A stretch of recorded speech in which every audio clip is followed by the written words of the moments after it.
नमस्कार। अच्छा, ये जो हमारी पौराणिक कथाएं हैं, क्या ये सिर्फ कहानियां हैं या फिर उनमें यूनिवर्स के कुछ गहरे राज छुपे हो सकते हैं? आज हम एक ऐसी ही कमाल की कहानी को समझने की कोशिश करेंगे, एक ऐसी कहानी जो माइथोलॉजी और मॉडर्न साइंस के बीच की लकीर को धुंधला कर देती है। जरा सोच कर देखिए, कोई ऐसा है जिसने रामायण को एक या दो बार नहीं बल्कि पूरे 11 अलग अलग तरह से होते हुए देखा हो और हर बार कहानी का नतीजा कुछ और ही था। अब सवाल ये है कि भाई ये कैसे मुमकिन है? तो इस कमाल के कैरेक्टर का नाम है काकभुशुंडी। हाँ, काकभुशुंडी। वाल्मीकि रामायण और रामचरितमानस दोनों में इनका जिक्र है और इन्हें अक्सर हमारे धर्म का पहला टाइम ट्रैवलर यानी समय यात्री कहा जाता है। लेकिन एक मिनट, काकभुशुंडी हमेशा से एक कौवा नहीं थे।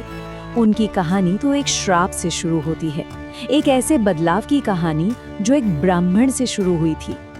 तो बात है प्राचीन अयोध्या की। वहाँ भुशुंडी नाम के एक ब्राह्मण रहते थे और वो भगवान शिव के इतने बड़े भक्त थे, इतने लीन रहते थे उनकी भक्ति में कि उन्हें दुनिया के और किसी चीज का कोई होश ही नहीं था। उनकी जिंदगी में बहुत सारे उतार चढ़ाव आए। एक बार अपने गुरु का अनादर करने पर उन्हें खुद भगवान शिव ने श्राप दे दिया, पर उनके गुरु की मेहरबानी से उन्हें एक वरदान भी मिला कि वो चाहे किसी भी जन्म में हो, उन्हें अपना पिछला सारा ज्ञान याद रहेगा। फिर आगे चल के ऋषि लोमश के साथ उनकी एक बहस हो गई और वो कौवा बन गए। लेकिन बाद में ऋषि को बहुत पछतावा हुआ और उन्होंने ही भुशुंडी को इच्छा मृत्यु का अपनी मर्जी से मरने का एक अनोखा वरदान दिया। और यहीं से उनकी कहानी का सबसे हैरान कर देने वाला हिस्सा शुरू होता है। वो हिस्सा कि उन्होंने अपने इतने लंबे अविश्वसनीय रूप से लंबे जीवन में आखिर देखा क्या। उन्होंने एक ही महाकाव्य रामायण को पूरे 11 बार होते हुए देखा। 11 अलग अलग बार।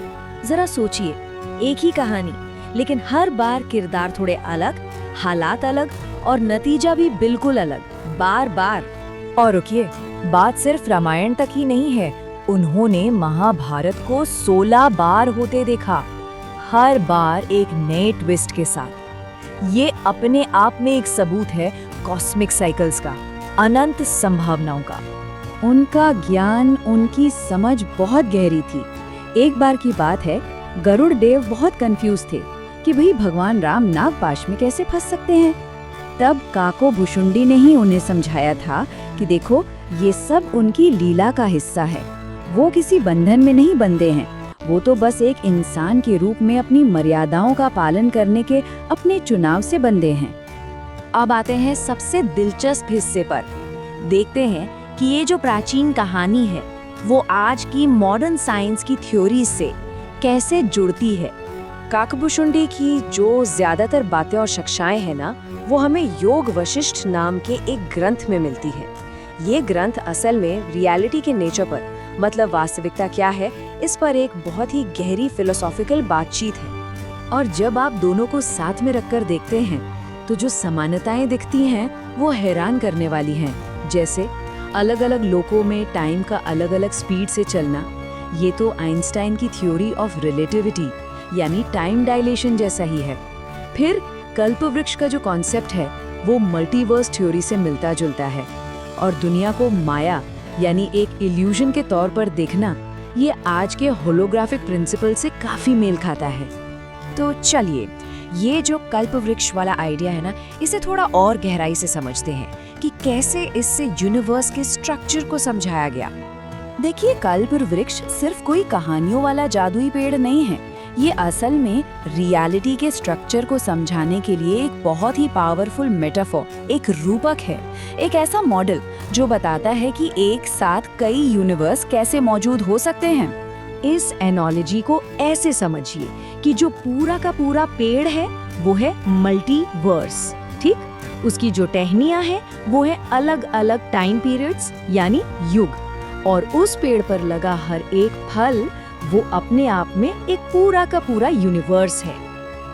जैसे एक ही पेड़ पर ढेरों फल होते हैं, ठीक उसी तरह एक ही रियलिटी के अंदर अनगिनत यूनिवर्स हो सकते हैं और हर यूनिवर्स अपनी अलग टाइमलाइन पर अपने अलग नियमों के साथ चल रहा है। कितना कमाल का आइडिया है ना?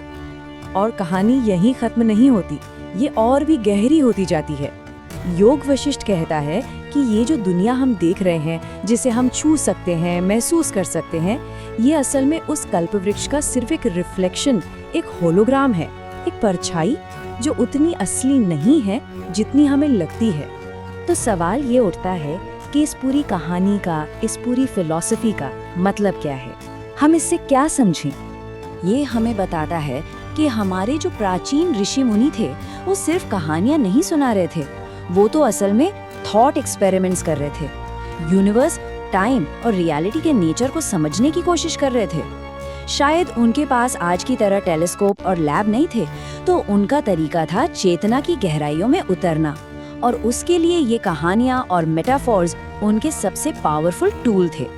तो आखिर में ये एक बड़ा सवाल हमारे सामने आकर खड़ा हो जाता है कि क्या ये प्राचीन ग्रंथ सिर्फ कल्पना की उड़ान है, या फिर इनमें रियलिटी को लेकर वो गहरी बातें छुपी हैं जिन्हें आज की साइंस अब जाकर समझना शुरू कर रही है? क्या पता पौराणिक कथाओं और थ्योरेटिकल फिजिक्स के बीच की लाइन उतनी साफ हो ही ना जितना हम सोचते हैं।